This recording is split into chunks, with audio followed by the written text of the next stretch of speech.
the announcement arrives without warning. In a brightly lit briefing room, cameras click in rapid bursts as the words are spoken, their weight instantly altering the atmosphere. What had been a routine political moment hardens into something colder, more volatile.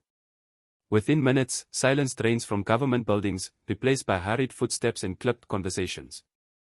In the corridors of power, aides grip folders with whitening knuckles, eyes darting towards screens where the declaration scrolls repeatedly, stripped of context and amplified by urgency. Emergency meetings are summoned almost immediately. Conference rooms fill with officials speaking in low, tense tones, papers spreading across polished tables. Draft statements are marked, crossed out, rewritten again, each version more severe than the last. Aides whisper about leaked briefing notes already circulating beyond secure channels, hinting at months of internal pressure that preceded the public declaration. Security officials begin coordinating contingency plans, quietly requesting additional resources as intelligence reports warn of unrest.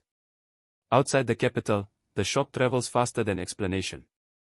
In migrant-heavy neighborhoods, doors close early and conversations fall into hushed fragments. Community leaders attempt to calm rising fear, but the language of the declaration offers little reassurance. Civil society groups release urgent warnings, cautioning that enforcement without safeguards risks spiraling consequences. The emotional toll is visible, faces tight with uncertainty, families gathered around radios and screens, waiting for clarity that does not arrive. International reaction follows swiftly. Diplomatic missions request briefings, their cables marked urgent. Regional partners signal concern, sensing a shift that could destabilize cross-border relations. The administration responds with controlled statements that emphasize order and sovereignty, yet behind the scenes, confusion deepens. A classified timeline circulates among senior officials, outlining phased enforcement measures far more expensive than publicly acknowledged. As night falls, the political center remains lit, windows glowing against the dark skyline. A final document surfaces in a restricted briefing, its contents shared only among a select few. It outlines a multi-stage operation extending well beyond initial promises, involving agencies not yet named. The room falls quiet as the implications settle.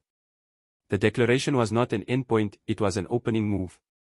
And the next phase, already set in motion, threatens to pull the entire nation into uncharted territory. The following days are defined by closed doors and raised voices. In secure meeting rooms, unity fractures under pressure. Senior figures sit across from one another, expressions rigid, as legal advisors outline risks that clash sharply with political instincts. Some argue forcefully for swift action, insisting that hesitation signals weakness. Others counter with warnings of constitutional breaches and irreversible damage. The air grows heavy as accusations surface, of poor planning, of political opportunism, of sacrificing stability for control. Audio fragments leak soon after, their authenticity quickly confirmed. They capture moments of strained silence, followed by voices trembling as tempers flare. The recording spread rapidly, exposing fear at the highest levels of the state. Provincial leaders demand clarity on enforcement mandates, while security chiefs request expanded authority, citing intelligence that suggests the situation may escalate beyond predictions. Economists circulate confidential assessments predicting market instability and regional fallout. Their reports remain officially unacknowledged, yet their conclusions seep into internal discussions, fueling anxiety. Advisors work late into the night, phones pressed to ears, relaying fragmented updates from provinces where rumors have already begun to outpace facts. Outside, journalists crowd entrances, questions growing sharper as official narratives shift subtly with each briefing. International media frames the moment as a turning point, increasing scrutiny. Each headline tightens the pressure on leadership already struggling to maintain cohesion. The crisis reaches a critical point when a confidential memo emerges from within the cabinet. It reveals deep internal opposition to the strategy, outlining concerns over legality and humanitarian impact.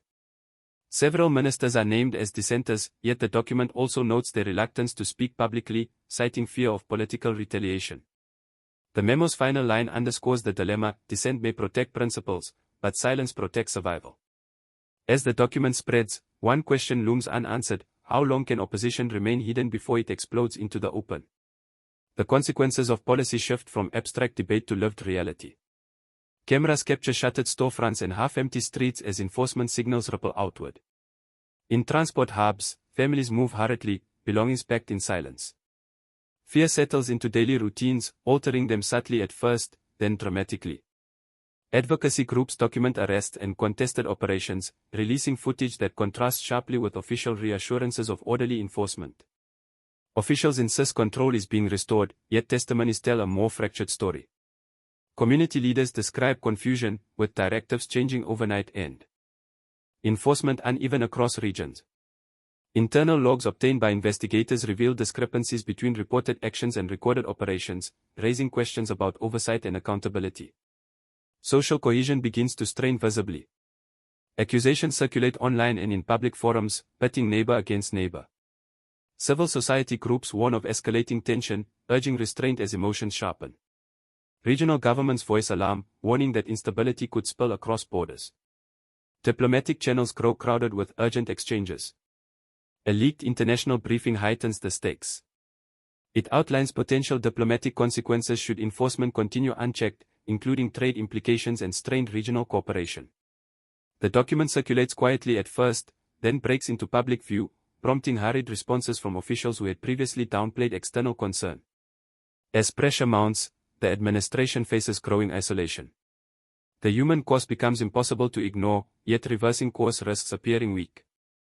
Late one evening, footage emerges showing a previously undisclosed operation, contradicting earlier statements. The revelation lands heavily, leaving observers questioning whether the situation is still under control or already slipping beyond it. The final phase unfolds under relentless scrutiny. Emergency consultations intensify, drawing in regional blocs and global partners. Behind diplomatic smiles, concern is unmistakable.